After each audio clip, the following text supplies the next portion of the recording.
I left school, started a business, and became a millionaire overnight. You've heard that before, right? It's a great story, but it's a lie. And worse than a lie, it's a trap. Because while millions are chasing that fairy tale, they're wasting time, money, and energy, hoping success will fall into their lap. But if you're serious about building real wealth, and I mean life-changing wealth, keep watching, because I'm going to show you how I did it, and more importantly, how you can too.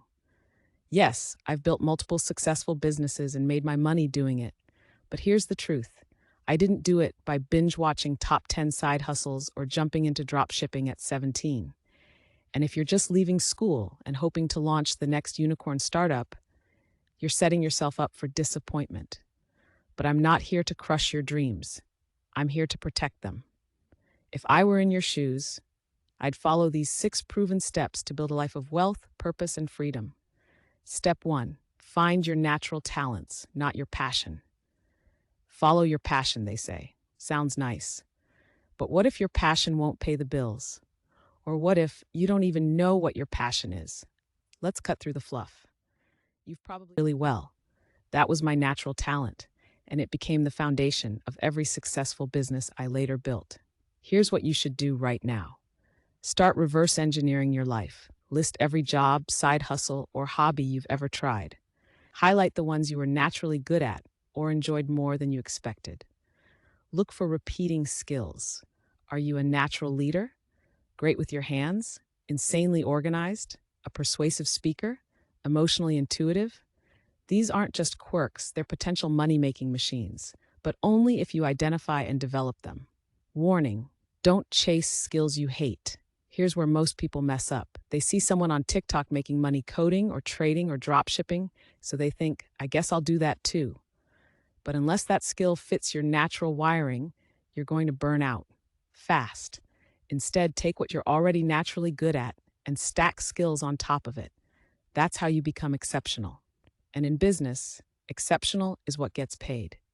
Final thought, your talent is only step 1. You don't rise to the level of your dreams. You fall to the level of your preparation. The world doesn't need another average entrepreneur. It needs someone who knows themselves deeply and builds with purpose. Start by identifying your talents. Then double down on them. Master them. Use them to fix your money problems before chasing the dream life. Step 2, dedicate yourself to a job. Yes, even if you hate it. Forget everything Instagram told you about escaping the matrix. We live in an era where hating your job has become a personality trait. People are proudly, quiet quitting, bragging about doing the bare minimum while building some vague side hustle in the background. Here's the hard truth. If you're cutting corners in your day job, you'll cut corners in your business too. Because how you do anything is how you'll do everything. Let me ask you this. Would you trust a future CEO who can't show up on time for a barista shift? Would you invest in someone who half-asses their current responsibilities? Would you follow a leader who only works hard when it's convenient? Of course not. Your job, even if it's boring, low-paying, or soul-sucking, is training ground, and most people waste it. I didn't. I was building character, discipline, focus. I learned how to plan, quote, communicate, deliver under pressure. When I worked in a law firm as a paralegal, I was the lady constantly asking questions. Not because I was a nerd, because I was paying attention. That knowledge came back around years later when I was negotiating with clients online for my own freelance business, drafting legal documents for online clients. Most people wing it. I had a blueprint because I actually learned from the jobs I thought were beneath me. The opportunity most people miss. Look, I get it. You want freedom, wealth, to be your own boss. But here's the plot twist no one tells you. The fastest way to become your own boss is to be the best employee. Why? Because when you train like a pro in your current job, you learn what systems work, you see what doesn't, you build resilience, you develop people skills, you earn trust, you earn confidence. Every job you work, good or bad, is full of valuable lessons for your future business. But only if you approach it like a student, not a slave. Think of your job like a paid mentorship. If you treat your current boss like a case study, you'll notice how they solve problems, how they lead or fail to, how they treat customers, what makes the business money, and what drains it. Take notes. Seriously, that notebook will be more valuable than any overpriced business course online. This isn't about settling, it's about using every opportunity to sharpen your sword before going into battle. You're not working a dead-end job. You're collecting tools, building mental muscle, studying the battlefield. So when the time comes to build your business, you won't be guessing, you'll be prepared. Work to learn, not just to earn. And one day that knowledge might make you millions. Step 3, build your network and image.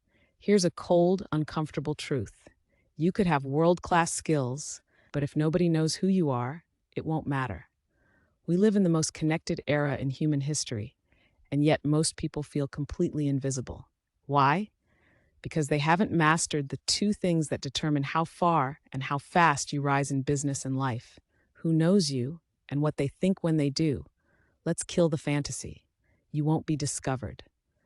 No one is scrolling through life just waiting to stumble upon your potential. People pay attention when you give them a reason to, and that begins with your image, how you show up in the world. Whether you like it or not, people judge you within seconds, in person, online, even before you speak. The clothes you wear, the way you speak, your posture, tone, presence, it all sends a message. So let me ask you, what message are you sending? Do you come across as someone with value, discipline, clarity, or someone who's just drifting? You don't need to be fake. You need to be intentional. This isn't about flexing. It's about owning your narrative. Your reputation is a bank account, and you're either making deposits or overdrafts. Every interaction is a chance to either build trust or erode it. Every tweet, comment, DM, handshake, or Zoom call is branding, whether you realize it or not. So ask yourself, when people think of you, what's the first word that comes to mind? Are you that guy who always delivers, or the person who talks big but never follows through? Are you memorable or forgettable? It's not about networking events and handing out business cards like it's 2006. It's about genuine connection, showing up with value, helping people without expecting immediate return, being the type of person others want to root for.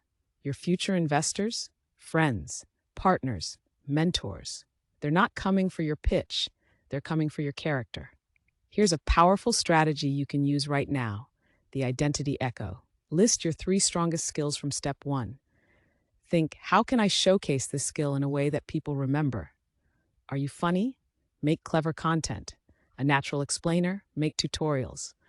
Great with people? Host meetups. Comment meaningfully. Help others. Ask, how do I leave someone better than I found them every time we interact? Because the best way to stand out isn't shouting louder, it's delivering value they never forget. Don't just build connections, maintain them. Having 1,000 followers means nothing if they don't trust you. Having 10,000 contacts means nothing if none of them would vouch for you. So, stay in touch, give without asking, reach out without needing something, celebrate other people's wins. Be the person they remember for how you made them feel, not what you wanted. Visibility without value is just noise.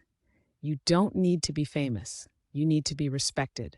And the fastest way to get there is to show up consistently, be useful more than you're loud, and earn the right to be remembered. Step 4, write down what works and what sucks. Here's something most people never realize. The best business ideas are hiding in plain sight, inside the problems you face every day. While others complain, smart entrepreneurs observe. While most people scroll, vent, or quit, winners take notes. Let me break it down for you. The gold mine you're walking past every day. Think about your job, your school, your gym, your favorite online store. You've probably noticed things that frustrate you. Why is this checkout process so confusing? Why are customers always waiting on hold? Why does this product feel overpriced and underwhelming? Most people shrug it off, but here's what most people don't realize. Every frustration is a business opportunity in disguise. Every time you say, this could be better, write it down. That's your business education, paid for by someone else. Your boss is your first business teacher, even if they're terrible. You know that boss you roll your eyes at?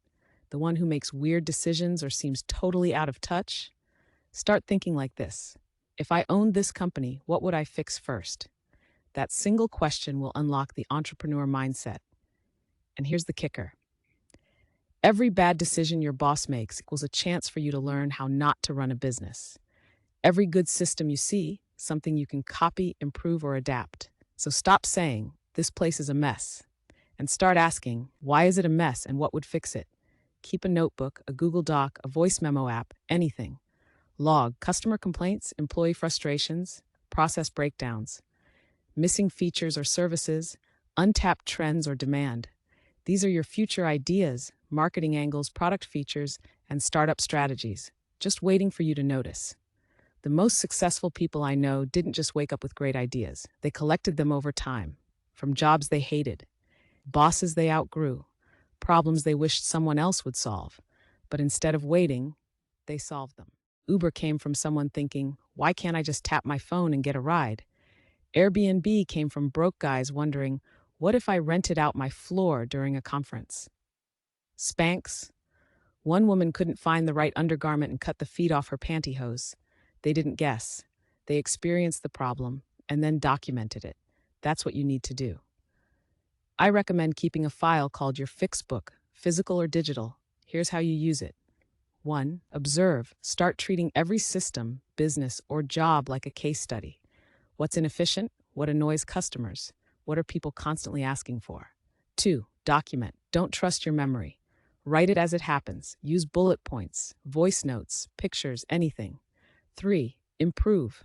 Ask yourself, how would I do this better? What would I change if this were my company? Even if you don't act on it now, these thoughts build your problem-solving muscle, which is the muscle every entrepreneur relies on. 4. Connect the dots. Over time, you'll start to see patterns, repeated complaints across different businesses, outdated tools or approaches in multiple industries, gaps in service you could fill. This is where your unique business idea will be born. Not from watching a top 10 hustles video, but from your lived experience plus strategic awareness. Here's the twist. You're already surrounded by opportunities. Most people think starting a business means inventing something the world has never seen. That's a myth. The best businesses don't invent new problems. They solve old problems better than anyone else, and you're already surrounded by them. At work, in your community, in your inbox. All you have to do is notice and take notes. Final thought. The entrepreneur's superpower is pattern recognition. Want to know who wins? Not the smartest, not the richest, not the loudest, the person who sees what others ignore and does something about it. So here's your challenge. This week, write down 10 problems you encounter in daily life. Then beside each one, write, "What would I do to fix this?" That habit alone can lead you to your first or next business. Step 5, test everything before you bet the house. Build the bridge before you burn the boat. So you've been observing, you've spotted problems, you've written down solutions. Now comes the moment most people never reach. You stop thinking and you start testing. But here's the truth that social media rarely admits. Starting a business is terrifying, risky, uncertain, often expensive, and that's exactly why the smart ones start small. Not with a bold leap, but with a quiet test. Let's unpack how to do it right. Why side hustles are the smart way to start.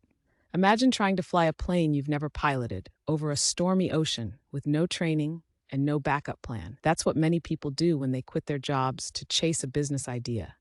But you're going to build your plane on the ground while earning income, gathering data, and gaining momentum. A side hustle is your entrepreneurial flight simulator. It lets you validate your idea without betting your entire life on it, learn the ropes while keeping a safety net, build confidence through small wins. Start with a micro test. Think of this phase like a science experiment. You're not trying to get rich yet. You're trying to see if the idea lives or dies. Here's a powerful mantra. Make it real enough to test, cheap enough to throw away. Start by asking, can I solve one person's problem with this idea? Can I get paid even a little for delivering value? Can I learn what people love or hate about my offer? Some ways to test. Post your offer in a Facebook group, subreddit, or local WhatsApp community. Use Etsy, Gumroad, or eBay to list a basic product version. Offer a limited time service on Fiverr or Instagram DM. Do a cold email or cold DM campaign just to get responses. Don't worry about being perfect. Worry about being in motion. You've probably heard the term MVP, minimal viable product. But what does it really mean? It's the scrappy, duct-taped version of your idea that's good enough to test if people care. It's the homemade food stall before the restaurant, the Canva-designed ebook before the publishing deal, the email list of 30 before the Shopify launch. Why is this powerful? Because you're getting real feedback from real humans, not opinions from friends or likes on social media. Feedback is how you improve. But payment is truth. If someone gives you money, it means your idea solves a problem worth solving. How to test without money or inventory. Let me share a story to really drive this home. A friend of mine wanted to start an online fitness shop. Resistance bands, yoga gear, the works. But she had almost no money, so she did something clever. She sold a product she didn't even have. She listed resistance bands online. When orders came in, she refunded everyone. But what she gained was gold. She proved people were willing to buy. She collected data on product demand. She avoided wasting money on inventory that might have flopped. With this method, she tested dozens of products and only ordered stock after she knew what worked. This is called validation before execution, and it's one of the smartest moves in modern entrepreneurship. What gets measured gets managed. If you're not tracking results, you're gambling, not testing. Keep a basic log. How many people saw the offer? How many showed interest? How many bought? What feedback did they give? Even if your numbers are low, the learning is high. Over time, you'll spot patterns. Which headlines work? What price point converts best? What objections people keep bringing up? That data is your blueprint. Find the 20% that drives 80%. This is where the Pareto principle comes in. 80% of your results will come from 20% of your actions. You'll discover one ad that outperforms all others, one product that everyone raves about, one kind of client that's easiest to work with. Your job is to double down on that 20% and let go of the rest. This is how you go from hustling to scaling. Listen like a scientist, not an artist. You're not here to defend your idea, you're here to improve it. So ask your users, what didn't you like? What confused you? If I changed one thing, what would it be? And don't take it personally. Your business is not your identity. It's a tool to create value, learn faster, and build wealth. Be willing to break your idea and rebuild it better. That's what the best founders do. Don't just work on your hustle. Let it work on you. Testing your idea isn't just about results. It's about transformation. You'll become more resilient. Rejection won't break you. More curious, data becomes exciting. More valuable. You'll learn real-world skills faster than any MBA. Your side hustle isn't a business. It's your playground, your lab, and your training ground, all rolled into one. So start testing, start measuring, start learning. And when it works, even a little, you'll know you're onto something real. Start small, learn fast, scale smart. Step 6, go all in when you're ready. So you've identified your talents, mastered your job, built your network and image, observed and documented real-world business problems, tested a solution in the form of a side hustle. Now what? This is the moment 99% of people freeze. Why? Because launching a real business suddenly feels too real. Fear kicks in. Doubt whispers, what if I fail? But let me flip that question on its head. What if you don't launch and never know what could have been? What if your idea could have worked, but you never gave it the oxygen to breathe? That's why launching, even if imperfect, is the most courageous step you'll ever take in business. Many people stay stuck in learning mode. They binge YouTube videos, they read every book, they plan endlessly, but they never pull the trigger. Because once you launch, you're vulnerable. People can judge you. You might make mistakes. You might not make money right away. But here's the powerful truth. There is no such thing as a perfect launch. There is only action and iteration. The biggest brands in the world, they started as messy MVPs. Apple started in a garage. Amazon sold only books. Facebook was for Harvard students only. They launched small, then learned fast, then scaled hard. Before we talk strategy, let's talk mindset. You're going to feel exposed, nervous, underprepared. That's not a sign you're doing it wrong. It's a sign you're doing something real. Think of launching like jumping into a cold lake. No amount of toe dipping will ever match the shock and thrill of just diving in. And once you're in, you adapt. Fast. Your side hustle gave you something priceless. Proof. Now it's time to take that proof and build the full version of your business. Here's how to do it without going broke or going insane. 1. Go niche. First, not broad. Don't try to be everything to everyone. Instead, serve a specific audience, solve a focused problem. Use the language that audience actually uses. Example, instead of starting a generic fitness brand, start a brand for new moms who want to regain core strength at home. Focus equals traction. 2. Create a scalable structure. Use the data from your side hustle to build a simple website or landing page. Set up your sales system, Shopify, Calendly, Gumroad, etc. Develop a repeatable process for fulfilling your offer. Don't obsess over perfect logos, fonts, or branding. Obsess over value, because value spreads faster than polish. 3. Build a tribe before you scale. You don't need 1,000 customers on day one. You need 10 who care deeply. Start building a community, not just a customer base. Email list, private Discord or Telegram group, Twitter X or LinkedIn audience, YouTube channel. This group will give you feedback, share your product, become your superfans. 4. Learn from every customer. Every sale is a signal. Every refund is a lesson. Ask what made them buy, what almost stopped them, what do they wish was different. Use this feedback to improve the product, tighten your offer, and refine your messaging. 5. Double down on what works. Remember the 80-20 rule? Now is the time to apply it ruthlessly. Drop what's not converting. Scale the 20% of your offer that people love. Streamline and automate everything else. This is how you move from scrappy to strategic. Once your launch is working on a small scale, you're making consistent sales, getting good feedback, and growing an audience, you can increase your pricing, run paid ads to proven offers, partner with influencers or affiliates, hire help and delegate operations. This is where things get exciting. And yes, this is where real wealth starts to be built. Most people think scaling a business is the hard part. It's not. The hardest part is going from 0 to 1, from idea to product, from fear to action, from potential to proof. Once you've launched, the rest is feedback, focus, and refinement. If you followed the previous 5 steps, launching isn't some reckless gamble. It's a calculated leap, with parachutes, a map, and wind beneath your wings. Your action steps to launch. 1. Pick the top performing offer from your side hustle tests. 2. Create a simple brand, funnel, or storefront to host it.